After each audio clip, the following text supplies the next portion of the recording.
Gila country, 1888. June staggers from the pines. Please don't. Harlan sets his coat on her shoulders. Fire-written scars look back at him. Pignon smoke, black coffee, then hoofprints in dust, a cut telegraph, Fitch's crooked writ, a Dawn Ford, a judge weighing iron and ink. Stay, watch a cabin, learn to breathe. The wind came off the Gila like a dry hand, combing the needle grass until it lay in slicked rows. Gold dust hung low, a quiet hum above the flats. Harlan Pike stood on his porch with a tin cup and old coffee that had gone a shade past honest. The sun was knife-thin at that hour, cutting a bright seam along the rimrock. He'd ridden the Circle P lines before dawn and found them tight, no breaks, no strays. A decent morning if a man counted small things. Love this tale? Hit like, share, and subscribe to keep the West wild. He set the cup on the rail and let the quiet do its work. Out here a man learned to make friends with silence, or it'd turn and bite him. Harlan had made his peace years back, after Tennessee, after a trail he didn't talk about. Folks in Pinos Creek said he was the kind that slept with his boots close by, and his past closer. He reckoned that was fair enough. A jay went sharp in the pines. Then the trees parted like someone unstitched a seam, and she came stumbling out. She wore a torn sheet of linen knotted at the shoulder, modest as a church shawl, and twice as gray with dust. Bare feet, scratch-red arms, lips split from thirst. Her hair had the color of wind-burned wheat and the snags of a bad journey in it. She saw him, or maybe just the porch, and gathered the cloth to her chest, like it was all she had left between her and the world. "Please don't," she said, so soft the wind almost kept it. Harlan didn't ask what. He didn't look around to see who else might be there. He stepped down into the dust and unbuttoned his coat. "Easy, miss," he said, voice low as a creek under ice. "Coat first, questions later." She flinched when the sleeves found her, then went very still, as if the weight of worn leather reminded her about gravity and choices. He drew the lapels across her front and set the collar up where the morning could not. She was cold, though the sun had bite in it. Not the kind a fire answers. The other kind. He lifted her the way a man lifts anything that matters. Close, steady, no talk. She was light for her height. Too light. At the step she turned just enough that the coat shifted, and in that small opening he saw what he wished he hadn't. Old heat and newer shame, laid into skin in crooked shapes like somebody who'd never learned to write had tried anyway, carving their name with fire where no name belongs. He stopped one breath, not two. The past came quick as a whip, and he let it pass him like a train he wasn't boarding. "All right," he said, mostly to himself. "You're safe on this side of the door." The cabin took them in. The room was plain. Board walls, plank table, iron stove with last night's ash. The place smelled of coffee gone strong, saddle soap, and a thread of pine pitch from the chinks he'd sealed before winter. He set her on the bunk against the back wall, where the light from the small window fell softest. She kept both hands on the coat, knuckles pale, eyes traveling to the door and back again like a rider checking his back trail. "It's just me here," Harlan said. "Ain't much to it, but it's honest." She tried to answer and couldn't find the path to it. He fetched the water pail, poured careful into a tin cup so it wouldn't slop, and held it where she could see it come. No sudden moves. He'd learned that with skittish colts, and shell-broke men the same. Let the body decide before the mind argues. She took the cup with both hands and drank like a person who'd had to think about such a simple thing for too long. Some color came back to her mouth.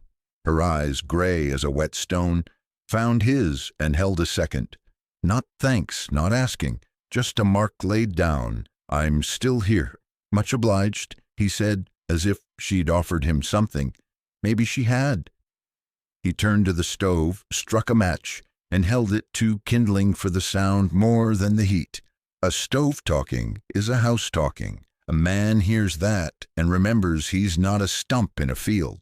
The flame licked, the draft took, and the iron made that small ticking it makes when metal thinks about working again. Outside, the jay quit. The wind went from the pines in a way that made the silence feel heavier than it ought.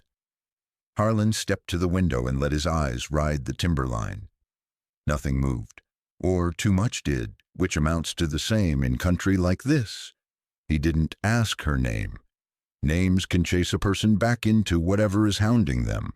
He didn't promise anything he couldn't nail down with his two hands, and whatever law would stand beside him when called.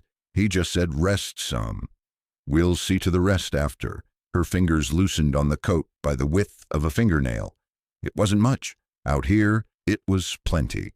Harlan leaned the shotgun where he could reach without thinking and put his back to the door. He listened to the stove find its voice. He listened for hoofbeats that weren't his. The morning sun, thin as a blade, lifted another inch along the boards, and the gold dust in the room began to settle like decisions do when a man finally makes one. "Reckon the wind'll tell us if we've got company," he said to the air.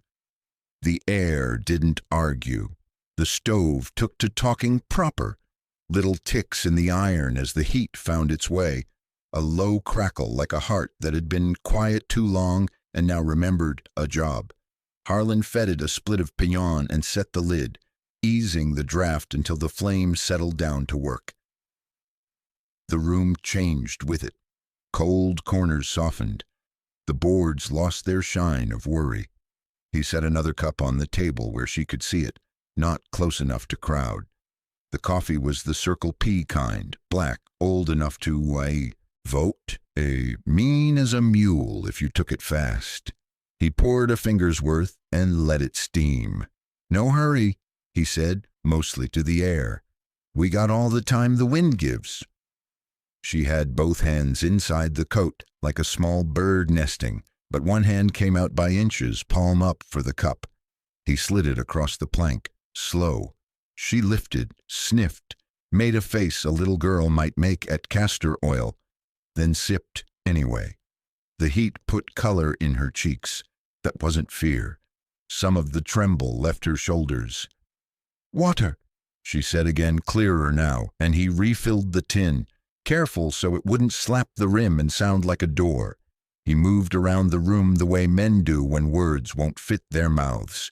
He fixed the loose hinge proper, planed the burr off the latch with his pocket knife, set a wedge under the table where the plank cupped. None of it needed doing right that minute.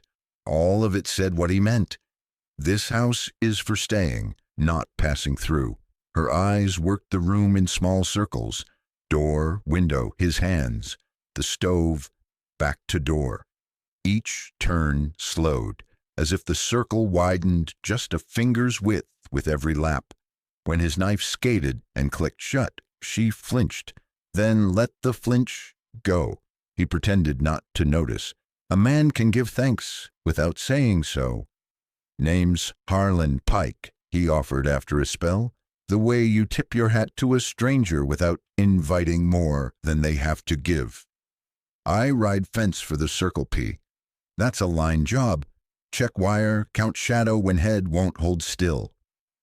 She blinked like the words were a creek she could maybe cross, then let them pass on by.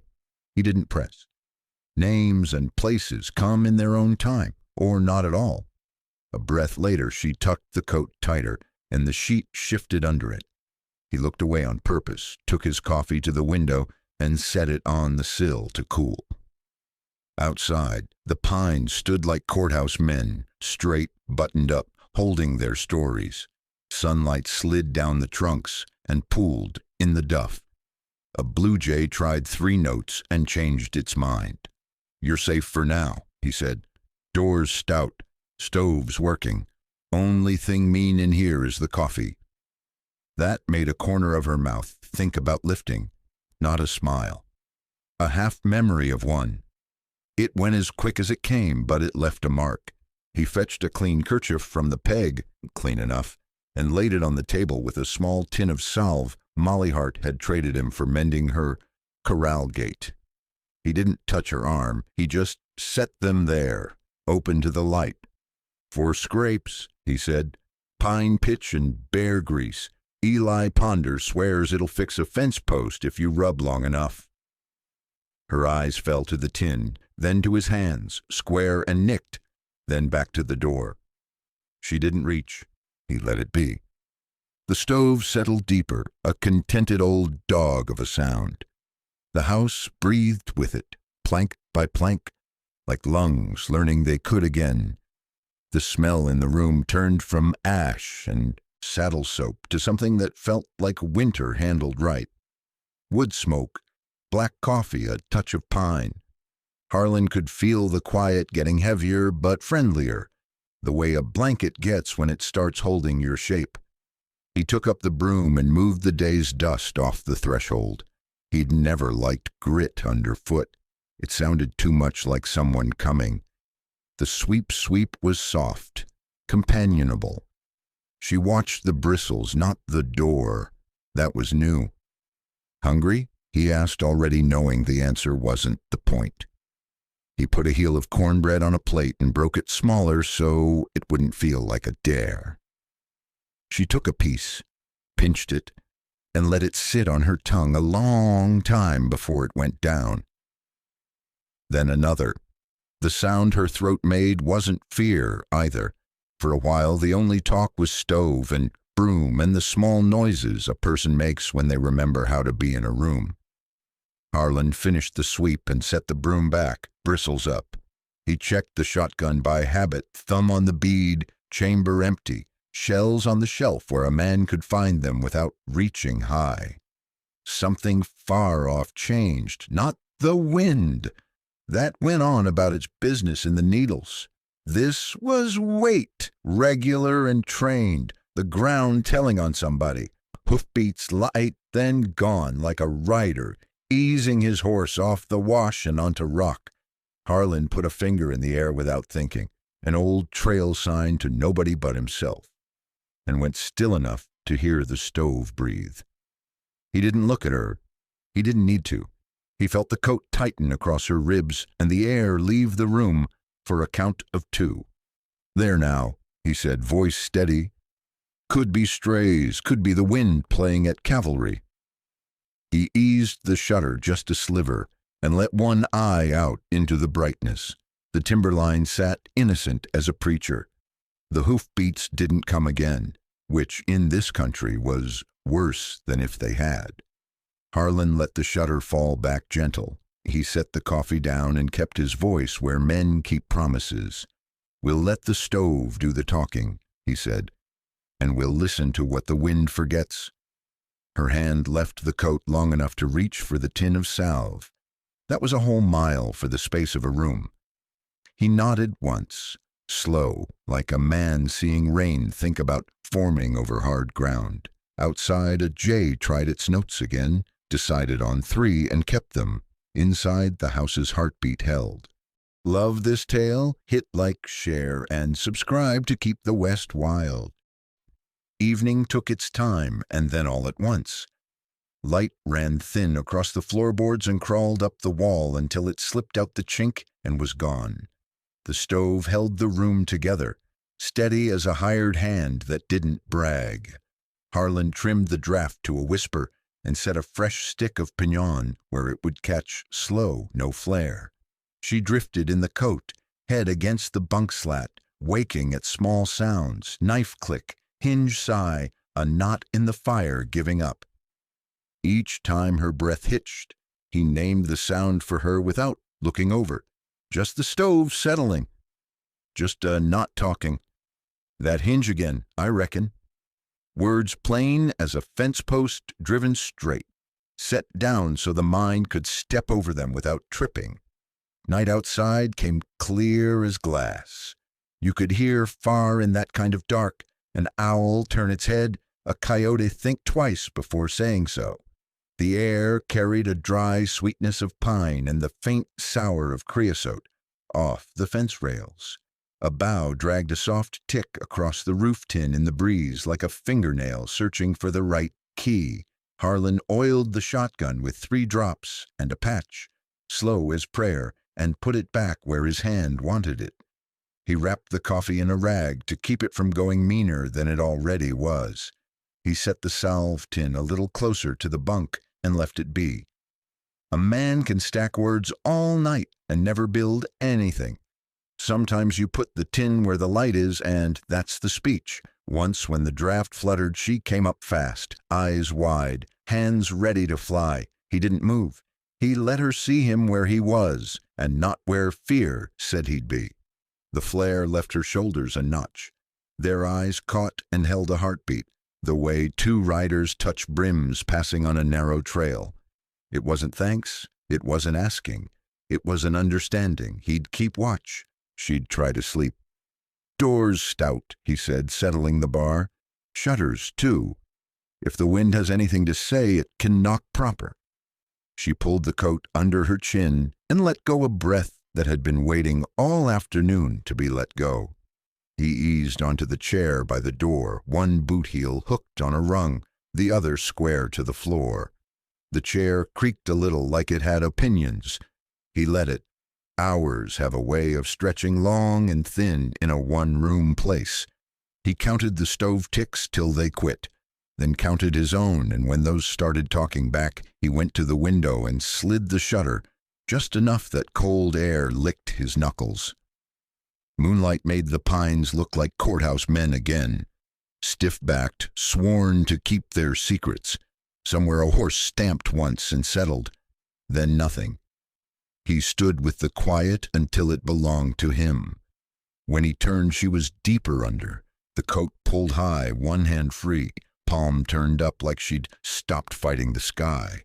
He covered the hand with the edge of a blanket and tucked it in like you'd do for a foal born mean to the weather. Toward false dawn, the room turned gray at the edges. The stove had one good ember left in it, a small red eye that seemed to say, "I ain't quitting if you ain't." Harlan set the bar aside and eased the door a hand's width to draw a breath of morning. Cold came in pure and close, with that iron smell night leaves when it goes. He went 2 steps onto the porch, careful where he put his weight. The planks told him what they always told him. The dirt beyond told him something new. In the powder where yesterday's sweep had left it clean, a half-moon of pressure marks showed. 2 fore, 2 hind, set a little narrow, the way a horse rides when it's held up and listening. The shoeing was different than his geldings, clipped at the toe, a blacksmith's habit he knew from town, a Pinot's Creek livery trick. He crouched and pressed a finger to the freshest of them. The edge broke crisp. No more than a few hours. Light riders. One of them carried weight wrong on the near fore. Stone bruise or a bad nail. Not his business yesterday looked like it might be his today. He stood and let the door take him in again, set the bar, fed the ember its breakfast, and watched it take. When he turned back, June had her eyes open. She wasn't startled this time, just awake the way wild things are, all at once. "Tracks," he said, not making more of it than it was. "Not mine." She swallowed and the coat moved with the breath. Her hand, the one under the blanket, didn't fly for her throat or the door. It stayed where he'd tucked it, which in a country like this counts for near about a mile. "Reckon we let the day light up what it wants," he said, "and we stay where the stove can see us." The pine bough ticked the roof tin again, slow as a clock that lost the notion of hurry. The room held. The house kept its heartbeat, and outside, in that thin gray that comes before a man and his troubles see each other plain, the wind went down to listen.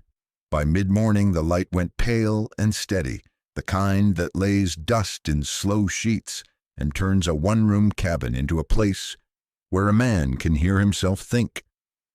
Harlan took his chair to the porch and set a busted chair leg across his knee, shaving thin curls off it with his pocket knife. The scrape had a dry music to it, steadying as a hymn. Inside, the stove kept its small talk going, a reminder that the house still had a heart. She came to the threshold and paused there, as if the line between inside and out was a border you needed papers for. The coat hung on her like it meant to be there. He didn't wave her out or point her back. Some crossings a person has to sign for themselves. She sat 2 steps down, where the sun found her knees. For a long minute there was only knife and wind and a jay arguing with its own echo. Then, quiet as a note you're not sure you ought to play, she said, "They made me scrub boots." The knife kept working. All day some days, row on row of them, red dust and grease, soap that burned. You scrub, there's always more coming. She watched her hands like they were telling it, not her mouth. They kept a ledger, store debt, needle and flour and lamp oil you never quite finished paying. "Company scrip," Harlan said, a small nod to show he'd heard of the breed. "Keeps a soul running in place." "Place isn't on any map," she said. "Men go in owing little and come out owing more. Some don't come out." She reached inside the coat and brought up a small thing wrapped in rag. Careful, precious, like a woman carrying eggs. She set it between them and unfolded the cloth. A square-cut nail lay there, head hammered true, the shank black from the forge. On the flat, a mark had been struck, 2 letters crookedly married, M.S. "Found it by the shoeing shed," she said, dropped where they thought nobody looked. Harlan wiped his thumb on his trouser leg and turned the nail so it caught the light. The stamp was clean. Eli Ponder, the blacksmith in town, could give you the whole story of heat and temper from the color of the scale, but Harlan knew enough. This wasn't some stray yard nail. It belonged to a place with rails and rules and a man who wanted his mark on everything that held weight. He slid it back into the rag and folded the corners in. "Neat. That'll talk when it needs to." She dipped her chin. Not relief exactly. Something like backbone trying on its coat again. "I ran twice," she said, eyes on the bright strip of sun. "Paid for both." She didn't say how. She didn't have to. "Third time I didn't plan. I just turned." "Sometimes that's the only way a gate opens," Harlan said. He set the chair leg aside and brushed the shavings off his knee. "You turned the right direction today." A breath went through her that didn't sound like fear. The porch took the weight of it and didn't creak. He let the quiet widen. In it he could hear small things, the tick of sap in the posts where the sun warmed them, the tiny grit shift under a lizard's belly in the sill crack, the stove inside exhaling like an old dog pleased to be near people again. He didn't crowd the space with comfort he couldn't guarantee, or questions she wasn't ready to answer. He just was there, which is a kind of promise folks out here respect. Far off, the ridge put a smudge on the sky where it shouldn't have. Not a cloud. Dust. Thin at first, then thinking better of itself. Harlan's knife paused mid-scrape. The smudge walked a little with the wind and then against it. Riders, not weather. He set the knife down and let his hand rest on his thigh. No sudden shows. "We'll keep to the shade," he said, voice easy. "A man can be seen just fine from there." She followed his eyes to the ridge and pulled the coat closer without hunching. That was new. The dust bead grew, not fast, but like folks who knew where they were going and figured no one would tell them otherwise. Harlan stood slow, took the nail-wrapped rag, and slipped it into his shirt pocket where a man might keep a watch. He didn't touch the gun. He did lean the broom where the light could find it, an odd habit for a fighting day, but a man arranges his tools the way he means to use them. "Reckon we'll have company," he said. The wind, which had been minding its manners, turned its head to listen. They came off the ridge in a slow slant, Dust walking ahead of them like a scout.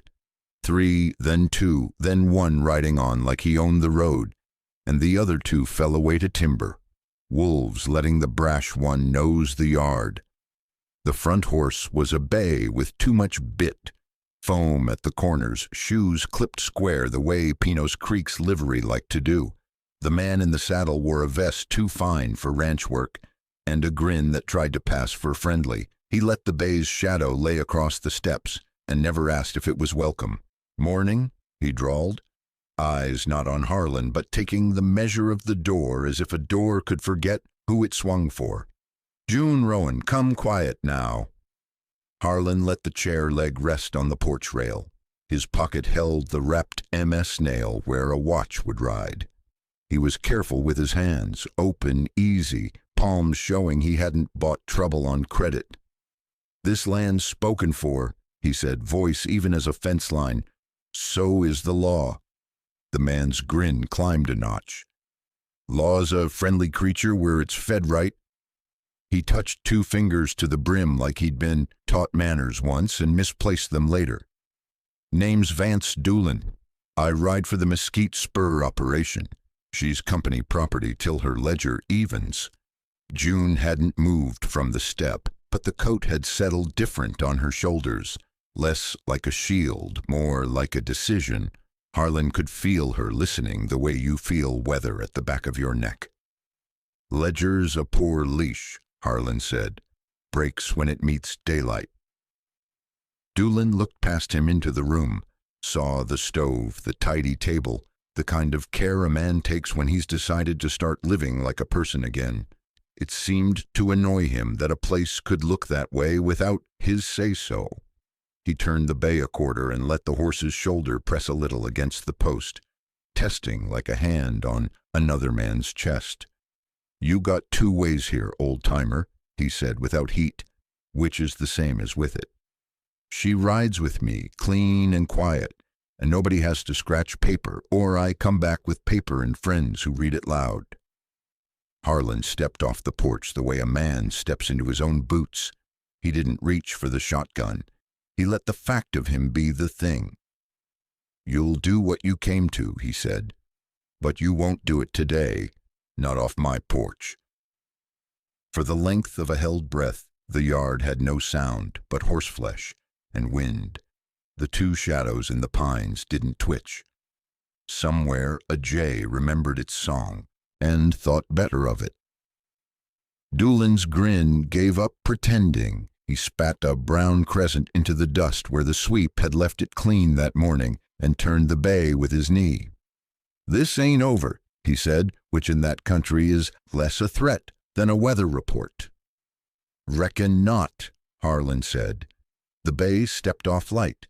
Doolin rode back to the timber, collected the other 2 with a tilt of his chin, and was gone the way men go when they mean to make you see them leaving. The dust hung and then fell in slow coins. June let out a breath she hadn't meant to hold and didn't apologize for it. The porch boards took it and didn't creak.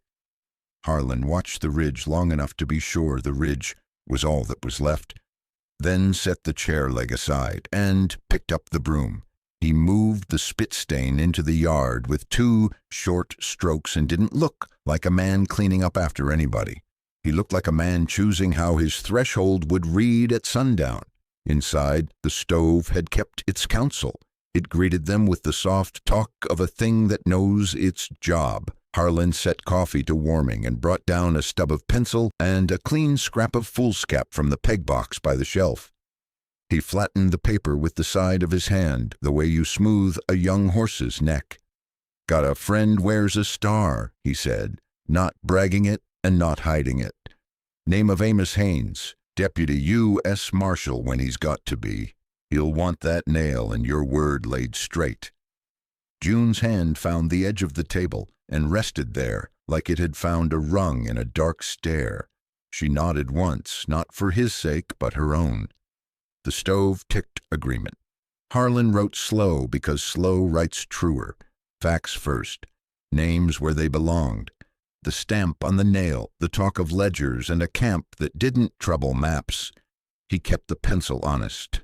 When he finished, he folded the paper twice, the kind of folds a man means to keep, and slid it into an oilskin. He set it by the door with the mail pouch he used for Circle P tallies. Outside, the light had gone to honey on the posts. The wind came back in small strokes, polite again. Shadows lengthened out toward Silver City like roads a man might travel if he decided to. Harlan trimmed the lamp and set it low. The flame took and held, a steady thumb of light in a room that had seen worse and didn't plan to again. "Lamp'll burn a while," he said. "We'll let it." June drew the coat close, but not tight. Somewhere in there the cloth had stopped being armor and started being a promise. Love this tale? Hit like, share, and subscribe to keep the West wild. Molly Hart's place sat where the wagon road remembered to be kind. Front porch swept, bell over the door that minded its manners.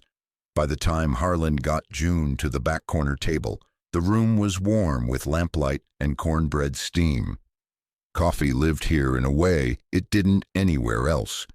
You could smell the anvil from Eli Ponder's next door, a steady ringing that said work was being put back into the world. Molly didn't ask why there was a woman in a line rider's coat. She set 2 bowls of stew like verdicts no one appealed and slid a crock of salt across the plank. "Eat while the wind's quiet," she said. "Talk's better with something under it."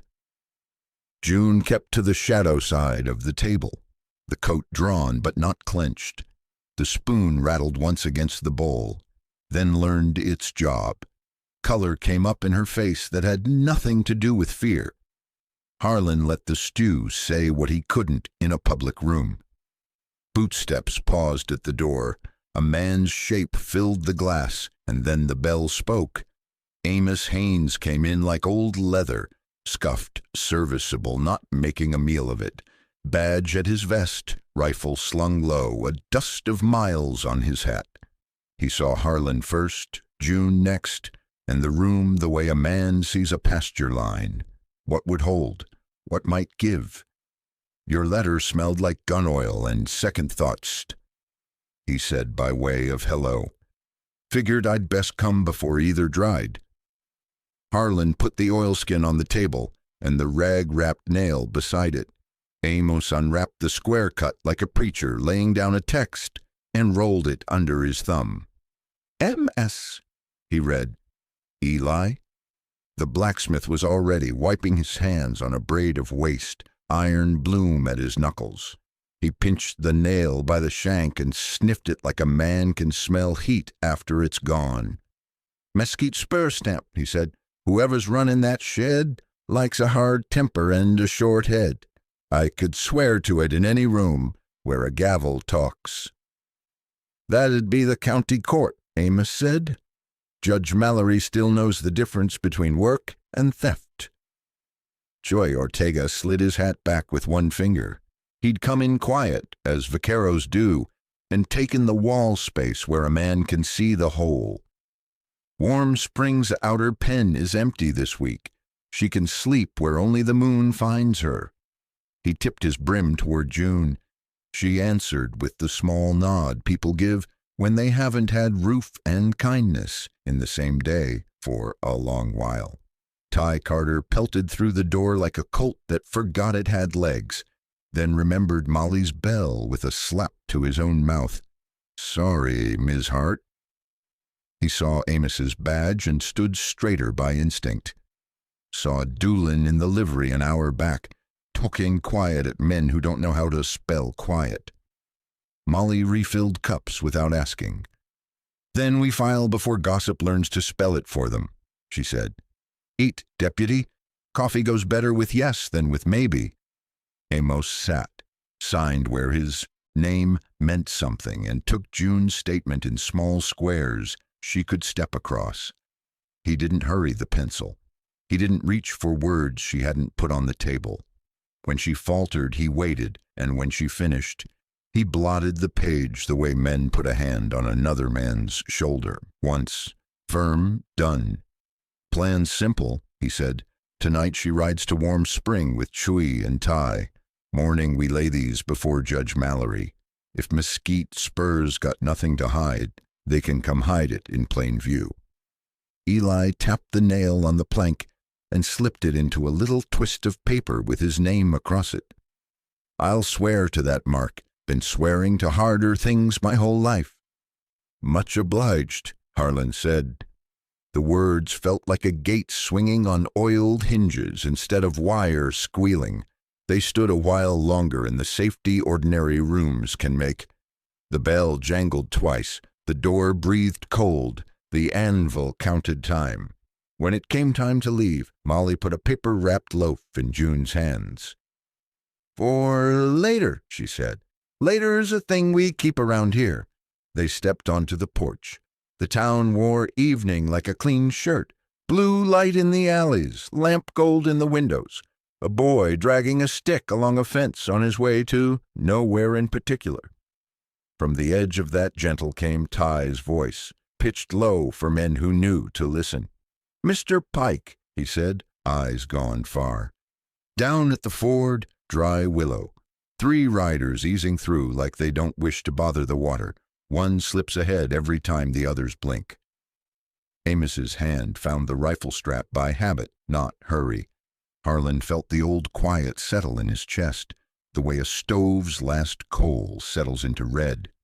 Somebody's closing the road, he said. The porch chime lifted once and went still, as if it, too, was holding its breath. Late noon slid flat over the country and then forgot to move. Wind ran out of ideas. Birds packed their songs away like pocket knives. You could smell the pine sap sharper than you had a right to, as if the trees themselves were holding still to listen. They made it back to Harlan's place by the quiet ways, skirting the wash and letting the horses stand in shadow till their breathing calmed. Amos peeled off to take the pines, a rifle length inside the timber where a badge could see without being seen. Chewy led the mounts down behind the rock shelf where the clay drank sound. Ty ghosted the back trail to count dust. Harlan opened the door with his shoulder and let the house know him. The stove sat like an old dog at heel, still warm from the morning's fire. He set kindling the way a man lays out tools, no clatter, no waste, and coaxed a flame that talked instead of bragged. The room took to it, corners softened, the boards lost their nervous shine. June stepped in and shut the door with care, the latch set down like a decision. She folded the coat neat and laid it over the chair back, then tied the back latch with a strip of rawhide she found by the peg. The motions were small and exact, countrywoman tidy, like making a bed when a storm's coming because it matters how you meet it. Warm Spring can wait, Harlan said, no apology in it. Road's shut till it ain't. She nodded. No flinch for the word wait, no reach for the door. Her hands found the broom. She set the bristles to the threshold and worked the day off it in short, steady strokes, pushing dust into the yard where it belonged. Harlan felt something ease in his chest at the sight. Old ghosts stepping back to make room for present duty. He checked the shutters, thumbed the bar, set the extra shells in a tin where his hand would remember them. He laid the MS nail on the table and turned it once, so the stamp looked him square in the face. That little piece, he said, talks louder than a drunk with a badge when it's stood where it should. June glanced at the nail, then at the stove, then at him. I'll sit where the fire can see me, she said. It wasn't much in the way of a pledge. Out here it was plenty. Ty slid in from the lean-to like dusk learning a door. Dust plume off the cutoff, he whispered, raw, not wind-made. They're setting on the Larkspur Bend where a man's eyes squint on reflex. He swallowed and tried on some calm. 3, maybe 4. One keeps edging ahead and then falling back like a point man with a bad idea. Much obliged, Harlan said. You eat yet? Ty shook his head and then remembered Molly's bread in June's coat pocket. She passed him a heel without looking down at it, the way folks feed a stray they've decided isn't stray anymore. The boy chewed like he'd been told a secret he meant to keep. Outside, the light thinned to the color of pewter and then to nothing a man could name. Harlan trimmed the lamp low, not for hiding, but for sense. Light that brags gets shot out. Light that works gets to stay. He set 2 cups near the stove's skirt and poured a black finger in each. June wrapped hers in both hands and let the warmth climb back into her wrists. They spoke little. What talking there was came in the ordinary key. Hinges, kindling, a chair set back under a man. Amos rapped once from the pines, the sound a hunter uses when a partner needs to know without fretting. Harlan answered with the short scrape of a chair leg. Chewy's shadow slid past the rear shutter and went still. Reckon I used to hold all my breath for yesterday, Harlan said after a spell, voice low as if telling the stove. Ain't much use in it. Today'll spend you just fine if you let it. June's mouth moved toward a smile and thought better of it, which is its own kind of smile. She set the broom back, bristles up, and took the chair by the table like a person who'd decided where she belonged for the next little while. Her shoulders had that fit to them, unhitched from whatever harness had been cinched to. Tight, too long. The house listened with them. The fire ticked. Resin popped once in the pignon and then behaved. The air itself felt close to the skin, like a coat a size too small, and then nothing. No wind, no owl, the kind of quiet that makes a man hear his own blood. Ty's eyes cut to the window. They're here, he breathed, and the word didn't break when it landed. Harlan eased the shutter a finger's width. The world on the other side had the color of cold iron. At the fringe where trees go from many to one, 3 silhouettes pressed the edge of his yard and stayed there, patient as hired trouble. The timberline looked like it swallowed wind and found the taste to its liking. Harlan let the shutter down soft. He set his hand on the door bar, felt the grain and the work he'd put into it, and then he set his other hand, the right one, where the shotgun wanted it. He looked once to June. She didn't reach for the door. She didn't curl in.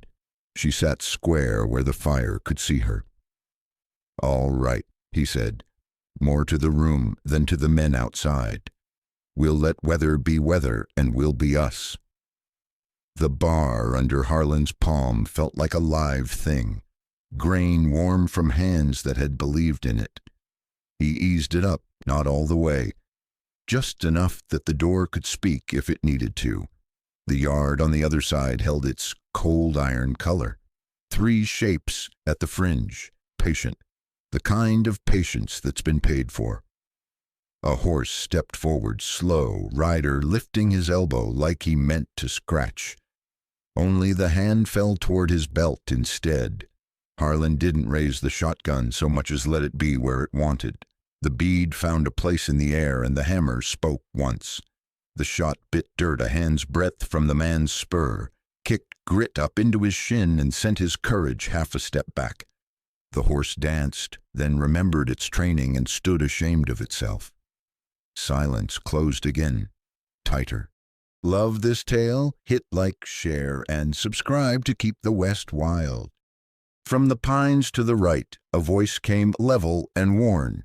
I'd think real hard about your next move.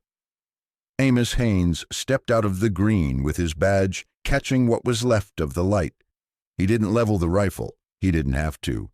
The rifle knew whose business it was in. A different set of hoofbeats came up the wash, measured, courthouse regular.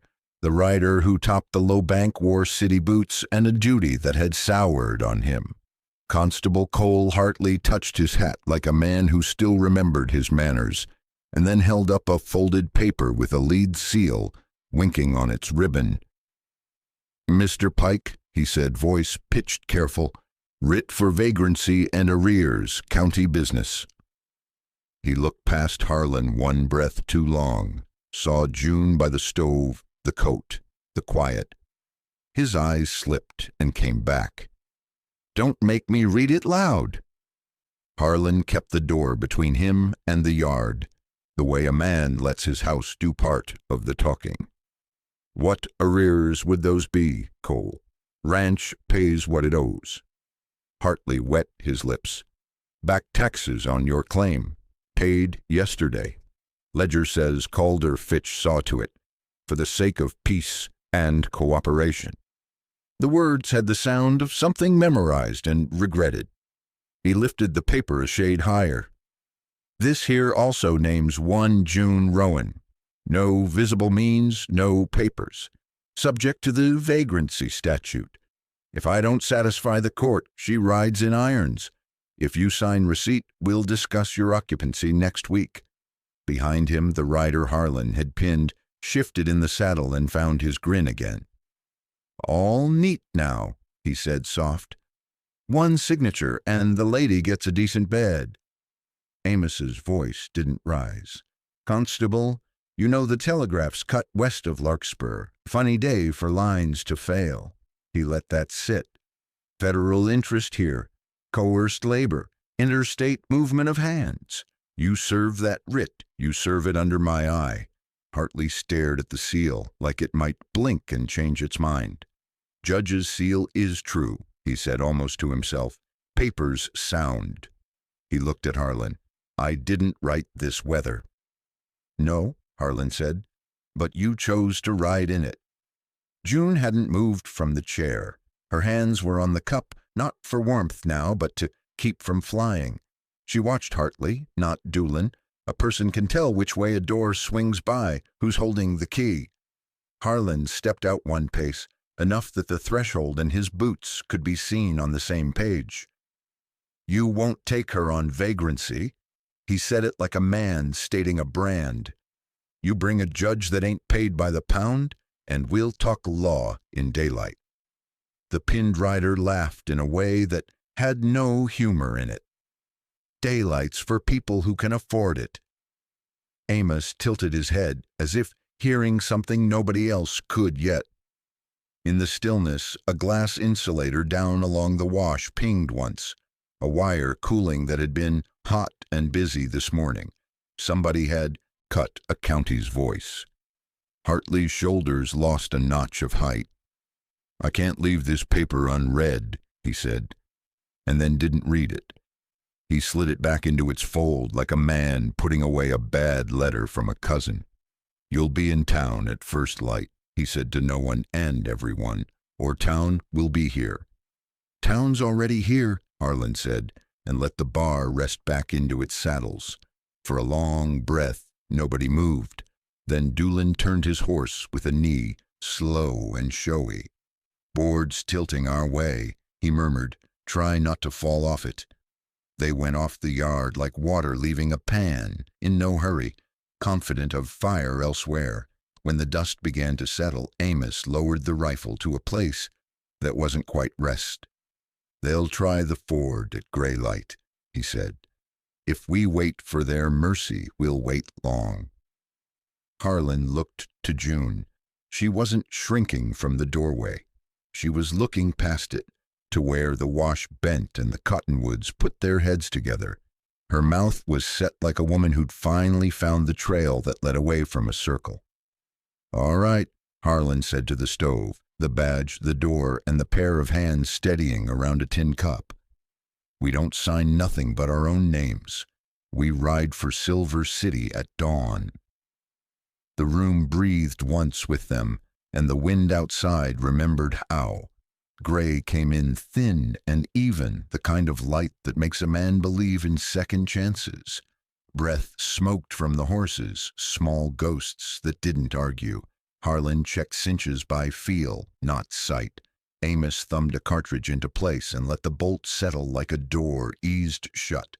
Chuy Ortega laid a coil right, the loop sitting in his palm as natural as a word he'd said all his life.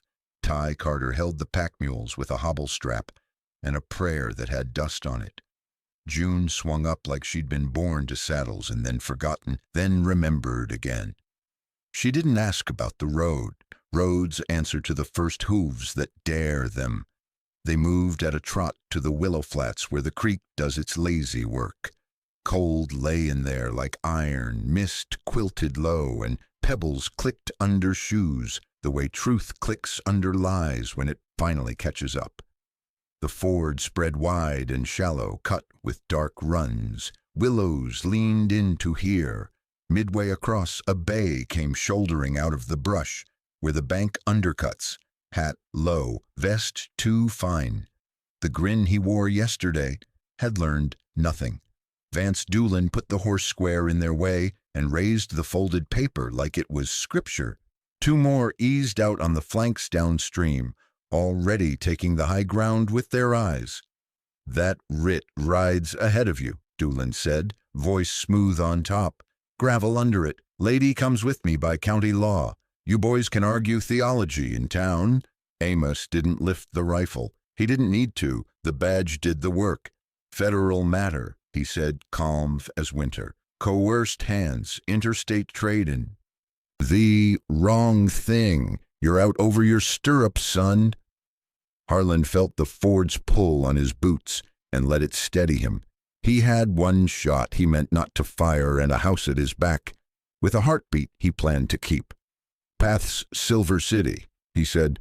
"Anybody that tries to move it will learn what moving water teaches." "Reckon paper floats," Doolin said, and edged the bay closer. June reached down without looking and cut the hobble strap with the same small blade she'd used to cut other bindings in a darker place. Ty let the lead fall like an answer. The pack mules did what mules do when they find a hole in a plan. They went. Dust leapt, water sheeted, and the world turned brown and bright all at once. The downstream pair lost their edges in the sudden weather. Chewy's loop went overhand, quiet, a man tossing a thought he'd been saving. It caught the closer flank rider's pistol hand at the wrist and said, "Mine." The gun hit water with a priest's splash. Amos spoke then, not loud. "Don't." It turned out to be enough for that one. Doolin lunged a knee, meaning to take advantage of confusion, and found Harlan's patience already there, shaped like a bead and a clean trigger. The warning shot shaved the crease of Doolin's hat and put daylight where sweat had been. The bay remembered decent manners and backed 3 steps all by itself. For a breath there was everything: mule bell, water talk, leather pop, and then the Ford remembered it was a Ford again. Ty came in quick from the offside like a collie that won't be told he's small, got both hands on Doolin's rein and sawed it to humble. Chewy had the loop back and around Doolin's elbow before the man knew he'd lost his advantage. Amos put a powder burn of a look across the lot, and men discovered they had other hills they might prefer. "Hands," Amos said. They found the sky with them. Harlan slid from the saddle, took Doolin from the seat with the simple courtesy you give a man who's used up his choices, and set him against a willow root with his belt making a serviceable tie.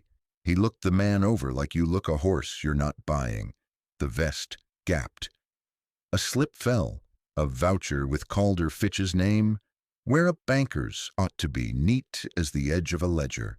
Slid with it, thin as a sin, came a page torn from a big book, columns of names, shorthands for debt, tallies in scrip. Amos took them the way a man takes a baby handed across a river. "Pay voucher," he said, "ledger of store debt hands." He didn't say thank you. The law rarely does. Doolin found his grin again, smaller now. "Paper ain't proof." "Sometimes it's the whole rope," Harlan said. He folded the voucher into the oilskin with June's affidavit and Eli's note about the nail, and the bundle felt heavier than it ought, which is how truth feels when it starts gathering friends. Downstream, a horse snorted that didn't belong to any of them. Up on the cut bank above the ford, dust lifted in straight lines, the kind made by men who don't let their mounts wander. "Time's up," Amos said, voice still not excited. He loosened Doolin's tie just enough the man wouldn't drown if the creek got notions, and snugged it again where it counted. Constable can fetch you if he still wants to learn the difference between paper and work. June had her reins in one hand, the other on the saddle horn, ready without asking. Her eyes weren't on the men behind. They were on the turn of the trail where light began to think about being pink.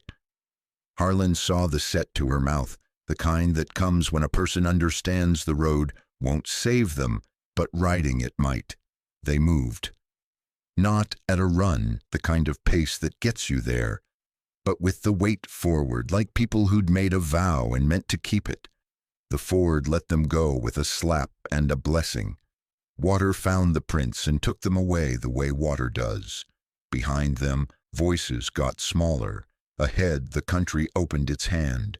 "Hold steady," Harlan said to the air, and the animals and the small fire he could feel coming back into his own chest.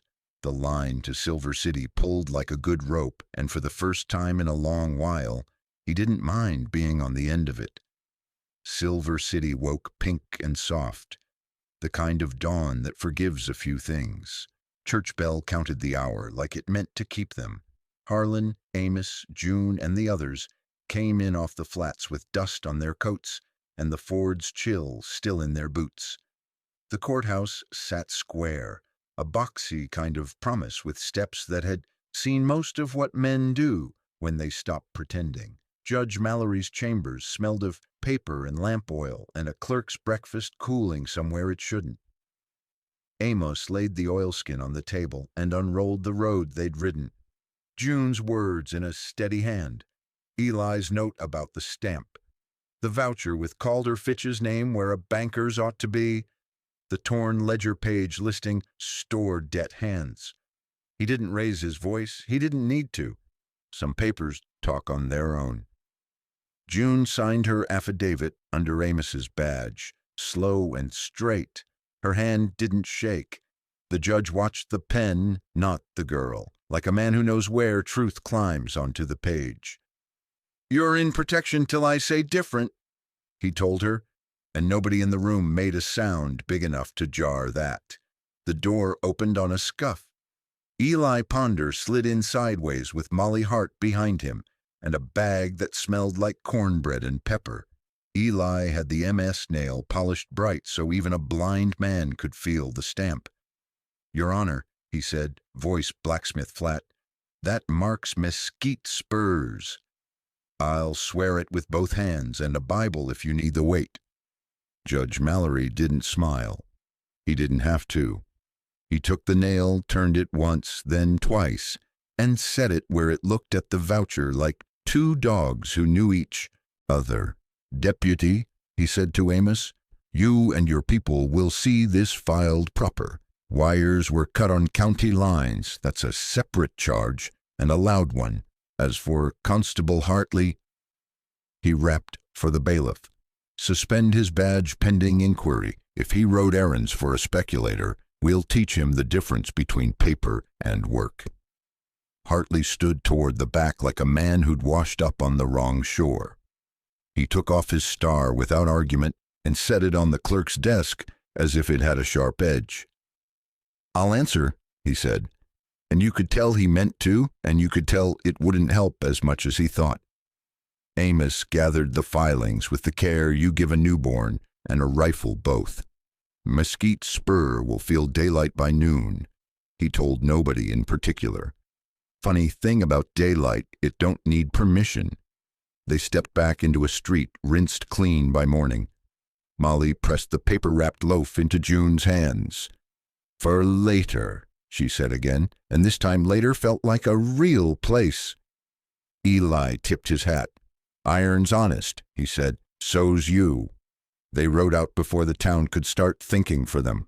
The miles home came easier, the way miles do after a judge puts his name where a bully thought his would go.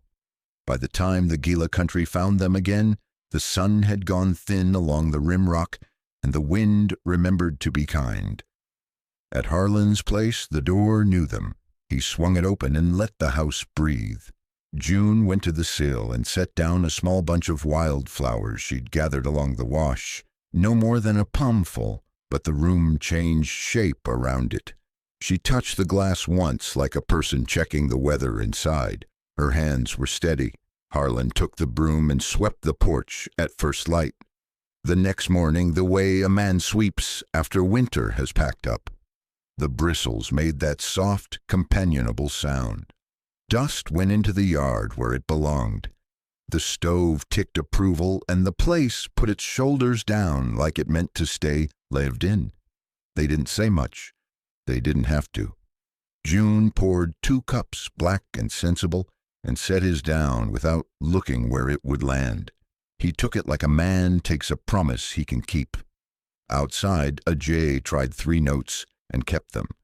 Somewhere far off, a hammer rang on an anvil that wasn't Eli's but could have been, and a porch chime gave one small nod to the wind. "Out here," Harlan said finally, as if telling it to the boards. "Folks keep their word with what they do." June looked at the flowers, then the door, then the morning. "Then let's keep it," she said. "If a small kindness once kept you in the saddle, tell it below. Your trail might light a fire for somebody riding through weather. If this story put a stone back in your faith, share it with one person who needs a handhold. Tap like to mark the trail and subscribe to help us keep the Old West stove warm. One honest story each week. When the wind lays down and the stove ticks soft, that's how a life mends out here, quiet, steady, one small kindness at a time. If this eased your chest even a little, drop a simple 1 below. If you're still riding through weather, drop a 0, and we'll ride beside you. Mark the trail with a like and subscribe to come along. One honest Old West story each week, stove warm and dust true. Much obliged.